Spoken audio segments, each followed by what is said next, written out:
오늘 역시 우리 열왕기상 15장 말씀으로 은혜를 나누겠습니다. 이스라엘이 둘로 갈라졌고 북쪽 이스라엘은 여로보암이 다스리고 또 유다는 르호보암이 이 나라를 다스리게 되었습니다. 이제 우리가 그 이스라엘의 그런 역사 또 역대 왕들 쭉 보면 참 사람이란 이런 것이다라는 걸 볼 수가 있습니다. 또 이스라엘의 왕이 있기 전에 사사가 통치를 하였지요. 사사가 근 400년을 통치를 하였는데 그 사사가 다스리던 이스라엘, 그러니까 이스라엘이 야곱의 그 가족들이 애굽으로 가서 400년을 지나다가 가나안 땅으로 돌아왔습니다. 돌아와서 사사가 나라를 다스리게 하신 그때와 또 지금 왕들이 나타나서 이스라엘을 다스리는 모습, 이걸 보면 참 사람이란 이런 것이다라는 걸 볼 수 있는데, 그게 무엇이냐 하면 우리는 이제 이거를 하나님의 말씀을, 기록된 말씀을 보고 있으니까 참 때로 답답하다, 어떻게 이럴 수 있느냐 라고 생각하는 것은, 우리 이제 결말을 알고 또 시작을 알다 보니까 하나님께서 다 해주실 것인데, 또 하나님이 다 해주셨는데 왜 이 왕들은, 또 이스라엘 백성들은 왜 이렇게 하나님을 배반하고 그러다가 혼이 나고 또 돌아서서 또 은혜를 누리다가 또 무너지고, 왜 이런 것일까? 그런 의문을 갖게 되지요. 그런데 참 그렇습니다. 이게 참 사람의 모습이다. 그래서 우리는 무엇을 말씀을 통해서 볼 수 있어야 하느냐 하면, 이 역대 왕들이 또 이스라엘 백성들이 모습이 이러니까 내가 이런 것이 당연하다, 이런 게 아니라 이게 사람의 모습으로서, 또한 나의 모습으로서 우리가 하나님 앞에서나 사람 앞에서 결코 교만하지 말아야 한다. 자랑할 것이 없다. 이런 사실을 정말 우리는 깊이 마음에 새겨야 합니다. 예수님께서 마음이 청결한 자는 복이 있나니, 또 돌이켜 어린아이와 같지 않으면, 이런 말씀을 하시죠. 돌이켜 어린아이와 같지 않으면 천국을 볼 수 없다. 그게 무슨 말씀이겠습니까?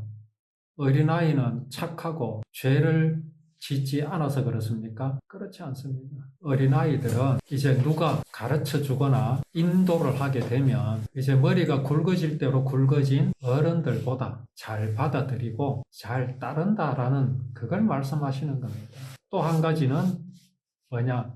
아직 철이 들지 않았다. 그래서 애굽에서 나와서 가나안 땅을 밟은 사람은 누가 있었습니까? 그때 당시에 애굽에서 나온 1세대들은 다 죽었습니다. 심지어 모세까지 죽었죠. 여호수아와 갈렙의 애는 다 죽었습니다.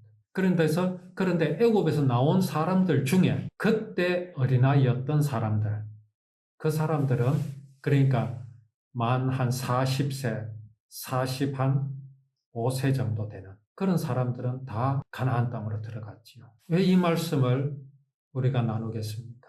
우리가 이 말씀, 열왕기서의 말씀을 통해서 참 그 사람의 모습을 우리는 볼 수 있어야 하고, 이 사람의 모습이 바로 나라는 사실, 그 사람의 모습이 어떤 것이었습니까? 하나님의 말씀은 죽어도 듣지 않고, 여호와의 율법을 법으로 알고 법으로 지키려고 노력하고, 내가 하나님의 거룩하심에 이룰 수 있다는 그런 사상을 가지고 율법을 들여다보는 그런 마음들이 내게도 있다라는 사실을 우리는 인정해야 한다는 거죠. 그걸 인정함으로써 우리는 누구 앞에서도 내가 잘났다고, 나는 잘났다고 할 수 없다라는 겁니다. 이제 유다의 그 르호보암이 죽고 이제 그 아들이 왕이 되었습니다.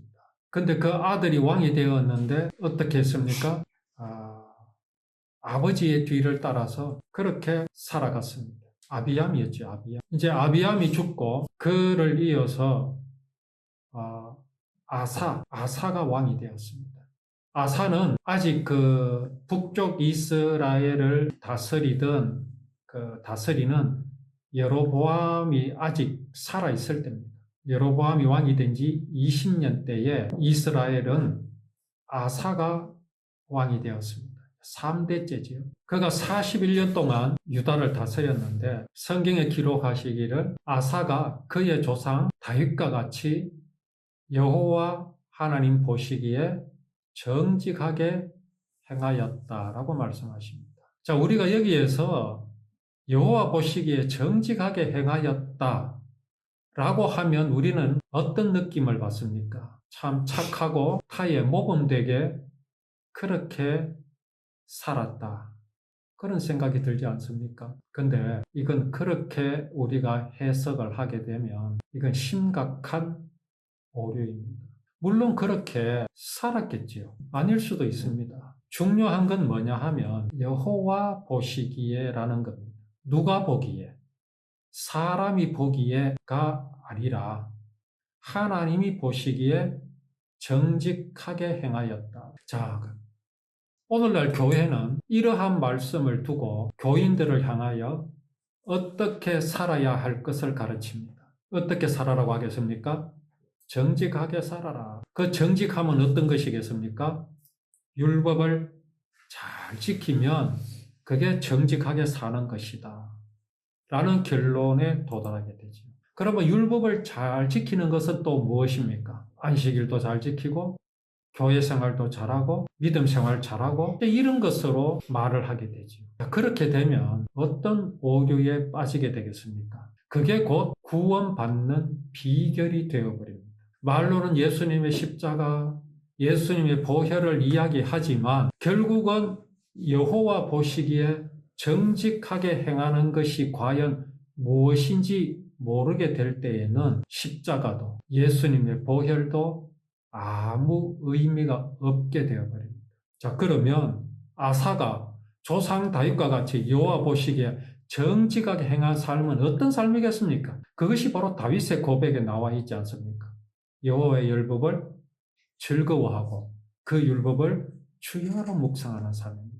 이제 여기서 중요한 게 뭡니까?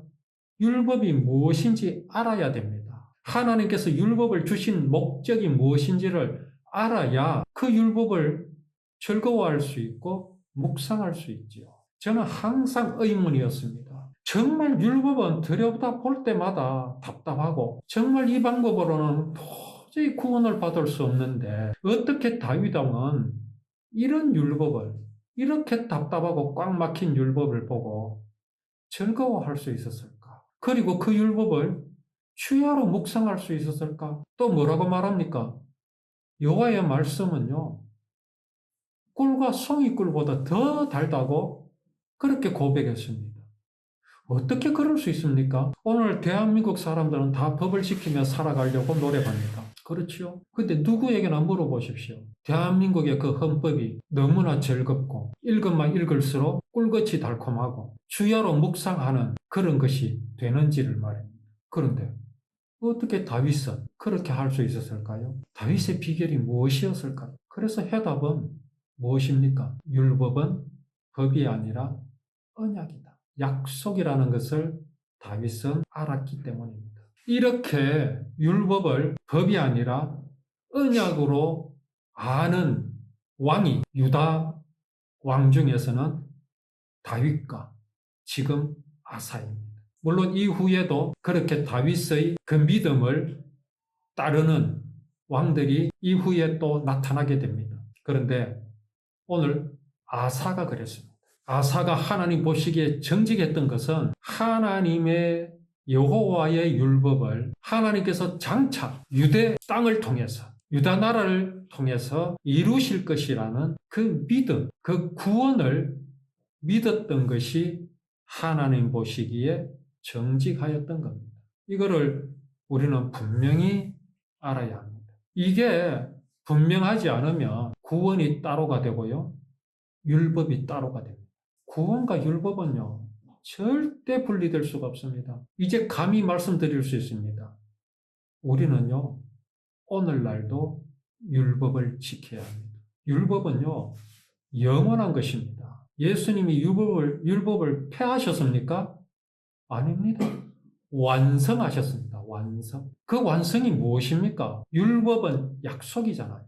그 약속은 누가 지켜야 합니까? 약속을 받은 내가 지켜야 합니까? 약속하신 그분께서 지켜야 합니까? 약속하신 그분이 지켜야 하시죠. 그 지키심이 뭡니까? 바로 완성이라는 겁니다. 완성. 예수님은 언약하신 그것을 완성하셨습니다.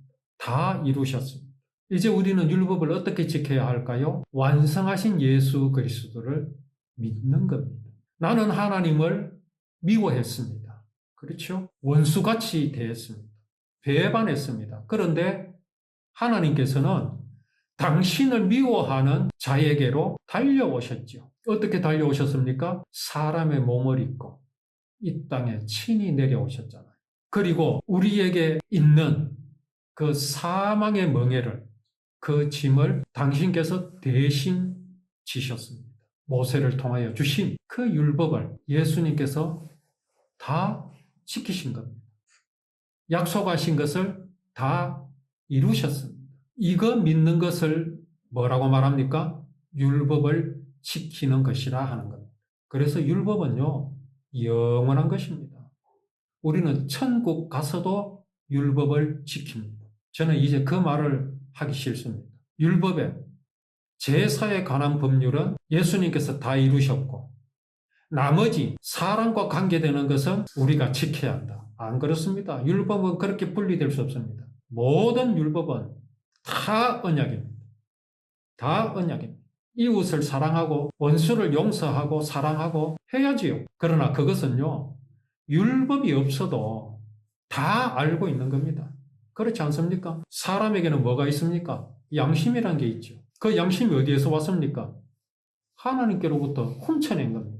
선악을 아는 일에 하나님과 같이 된 그 사건을 통해서 인간은요, 선이 무엇이며 악이 무엇인지 잘 압니다.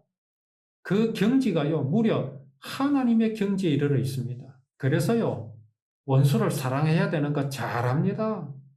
그렇지 않습니까? 이웃 사랑하는 거 말 안 해도 잘 압니다. 그거 율법 없어도 다 압니다. 그런데 왜 율법을 주셨습니까? 이웃 사랑하라, 원수를 사랑하라. 그게 바로 하나님 사랑이란 걸 보여주시는 거죠. 유다의 왕이 된 아사는 다윗이 그의 청조 할아버지가 되죠. 그 할아버지 다윗이 율법을 왜 그렇게 즐거워했는지를 분명하게 알았기 때문에 그 다윗이 즐거워했던 율법이 왜 즐거운지 알았기 때문에 아사는 율법을 즐거워하였고 율법을 주야로 묵상하였다는 그 삶이 하나님 보시기에 정직한 삶이었다라는 사실을 우리는 분명하게 알고 내 마음속에 깊이 새기고 그렇게 함으로써 누구에게나 이 아사의 마음이 나의 마음이며 내 마음이 이 세상에서 정말 빛을 발하고 등불이 되는 중요한 그 하나님의 은혜임을 알고 정말로 우리가 이 말씀을 깊이 새기면서 마음속에 마음으로부터 정말 하나님을 기쁘시게 하며 감사하는 우리의 믿음이 되기를 원합니다.